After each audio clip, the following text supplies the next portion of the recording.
नमस्कार विद्यार्थिनींनो, आजच्या आपल्या या व्हिडिओ लेक्चरमध्ये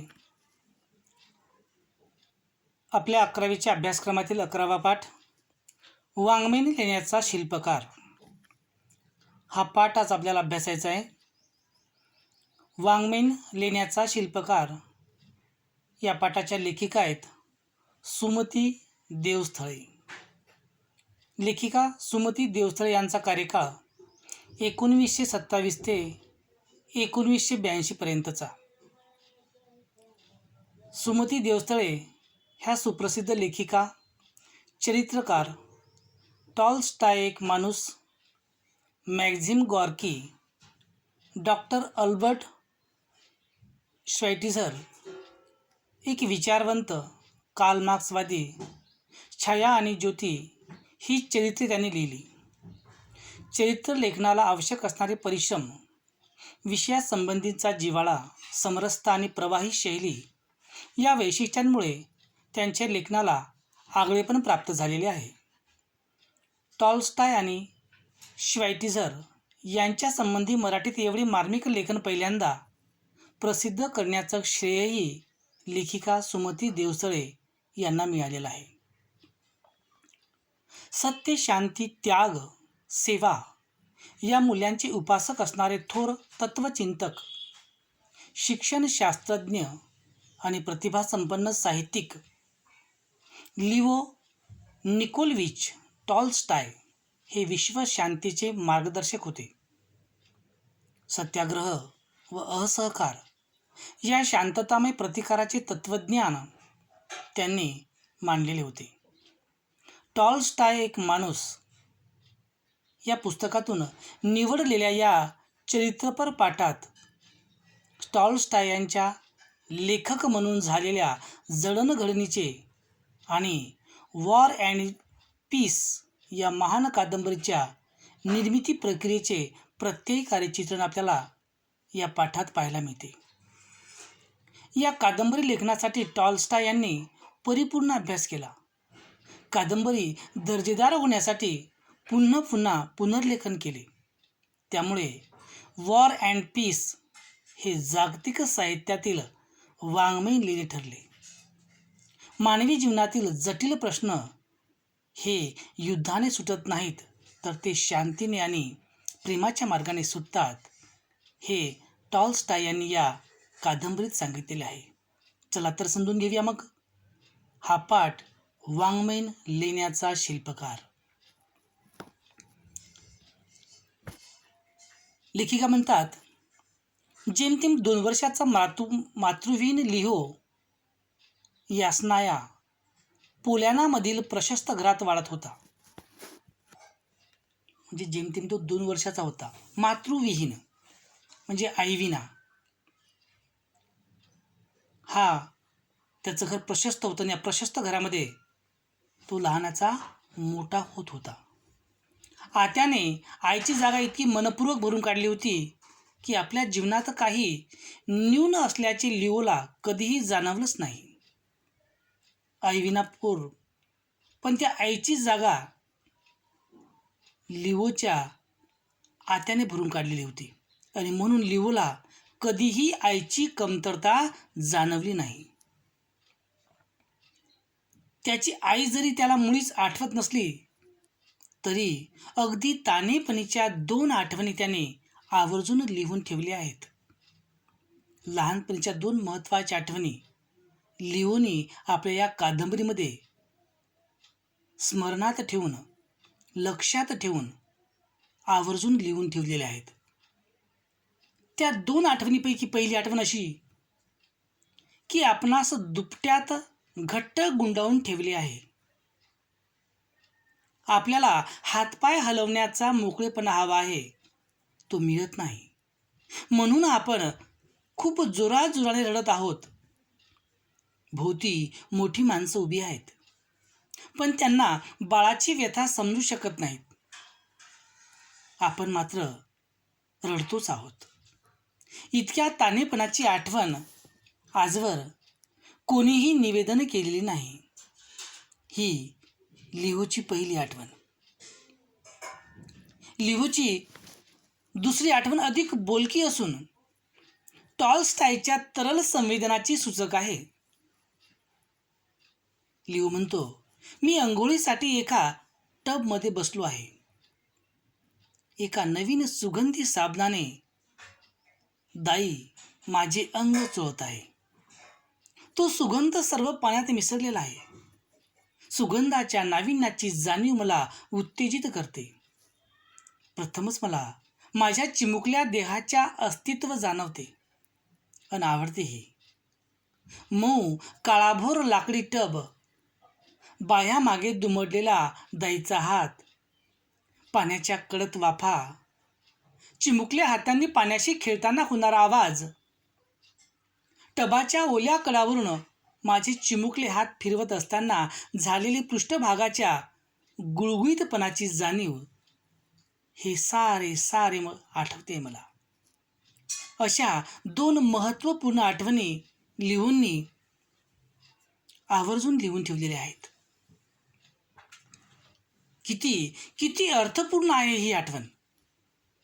लिओच्या ज्ञानेंद्रियाची तीव्रता निसंशय लक्षणीय आहे. लिओला दाईचे मोकळे हात दिसतात. सुगंधी द्रव्याचा वास येतो. पाण्याची उष्णता जाणवते. पाण्याशी खेळताना पाण्याचा आवाज ऐकू येतो. टबच्या आतील मऊ स्पर्श कळतो आणि या सर्व संवेदनाची संकलित जाणीव आनंददायी वाटते. लिओच्या प्रत्येक ज्ञानेंद्रियाची संवेदना लहानपणापासूनच किती तल्लख होती, ते या लहानशा या 2 आठवणीवरून स्पष्ट होते. इतका चंचल वृत्तीचा हा लिओ होता. निरनिराळ्या संकल्पनाशी खेळत बसण्याची व त्यांचे दृक प्रत्यय मनाने अनुभवण्याची लिओची शक्ती अमर्याद होती. म्हणजे अशा वेगवेगळ्या संकल्पनाशी तो खेळत बसायचा आणि त्याला जे प्रत्यक्ष दिसायचं, ते प्रत्यक्ष दिसणारं ते मनाने अनुभवण्याची ती लिओची शक्ती खूप अमर्याद होती. त्याचे कोवळे वय जर आपण लक्षात घेतले, त्याचे कोवळे वय लक्षात घेता ती शक्ती विलक्षण होती असंच म्हटलं पाहिजे.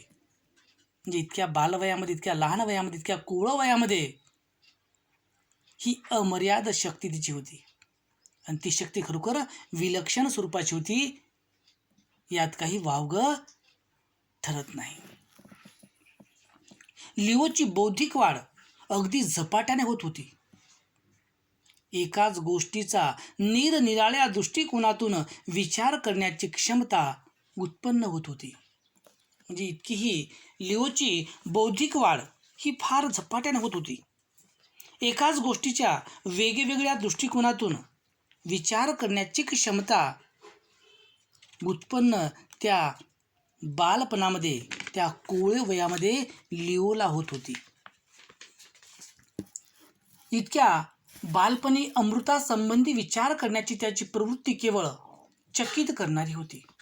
म्हणजे इतक्या त्या बालपणामध्ये अशा अमृतासंबंधी विचार करण्याची तिची ती तल्लकता, तिची तल्लक बुद्धी, तिची ती प्रवृत्ती खरोखर चकित करणारी होती. हीच प्रवृत्ती मोठीपणी भूमिती वेगाने वाढत गेली आणि हीच बालवयातील ती लिओची जी प्रवृत्ती होती, ही प्रवृत्ती जसं लिओचं वय वाढत होतं, लिओ मोठा होत होता, तशी हीच प्रवृत्ती मोठेपणी भूमिती वेगाने श्रेणीने वाढत गेली. प्रत्येक घटनेच्या हेतूचा विचार करणे, सतत आत्मशोधन करणे, स्वतःच्या विचारांचे अंतःस्रोत ओळखण्याचा प्रयत्न करणे, यांचा त्याला जणू छंद जडला होता. स्वतःचे विचार कसं ओळखायचं, तो ओळखण्याचा प्रयत्न करणे, हा त्याला अतिशय आवडणारा छंद होता आणि हा छंद त्याला बालपणापासून जडलेला होता. त्यांच्या मनाची पाटी कोरी किंवा निर्विकार अशी कधीही राहू शकली नाही. विचारांची गुंतागुंत नसली तर लिओला अगदी चुकल्यासारखे वाटे.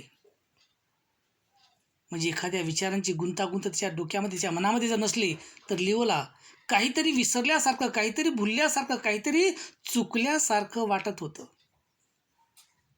एकदा तो स्वतःशीच म्हणाला, लिओ, मी आता कसला विचार करतो आहे बरं? हो, मी कसला विचार करतोय या प्रश्नांची मी विचार करतोय. म्हणजे मी कसला विचार करतोय बरं? मी कसला विचार करतोय या प्रश्नाचा मी विचार करतोय. त्याच्या मनात सतत विचारांची पिंजण चालू असायची. साध्या घटनांच्या सुद्धा असंख्य प्रतिमा त्यांच्या मनापटलावर एकदम दृश्यमान व्हायची. अगदी शोभादर्शकाप्रमाणे ती दृश्यमान स्वरूपात त्याच्या मनपटलावर व्हायची.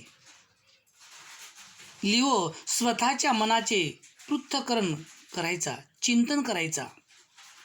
आपल्या मनाच्या प्रगतीचा आणि परागतीचा संपूर्ण आलेख त्याने टिपून ठेवायला सुरुवात केली. लिओ दररोज दैनंदिनी लिहिण्याचा परिपाठ त्याने ठेवला. म्हणजे दररोज पहाटेपासून तर सायंकाळपर्यंत काय काय घडतं अशा प्रकारची दैनंदिनी लिहिणं लिओनं सुरू केलं. त्याच्या व्यक्तिमत्वाचे मूलस्रोत समजून घेण्यास या दैनंदिन्या खूपच उपयुक्त आहेत. म्हणजे लिओनी स्वतःच्या व्यक्तिमत्वाचं जे मूलस्रोत समजून घेण्यासाठी ह्या ज्या दैनंदिन्या तो रोज लिहायचा, ह्या दैनंदिन्या खूपच त्याला उपयुक्त आहेत. दैनंदिनी लिहून ठेवण्याची कल्पना आत्मनिरीक्षणाच्या व आत्मपरीक्षणाच्या आवश्यकतेतून स्फुरलेली होती. म्हणजे दैनंदिन लिहिण्याची जी कल्पना होती, दैनंदिनी लिहून ठेवण्याची जी कल्पना होती, ही आत्मनिरीक्षणाच्या आणि आत्मपरीक्षणाच्याही आवश्यकतेतून निर्माण झालेली होती.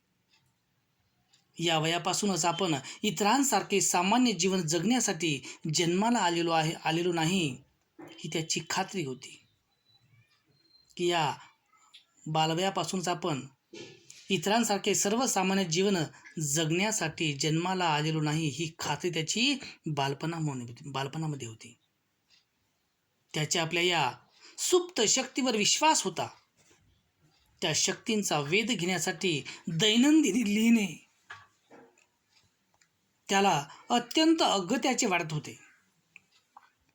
म्हणजे ही जी आंतरिक शक्ती आहे, ही जी सुप्त शक्ती आहे, या सुप्त शक्तींचा वेध घेण्यासाठी दैनंदिनी लिहिणे त्याला अत्यंत महत्त्वाचे वाटत होते.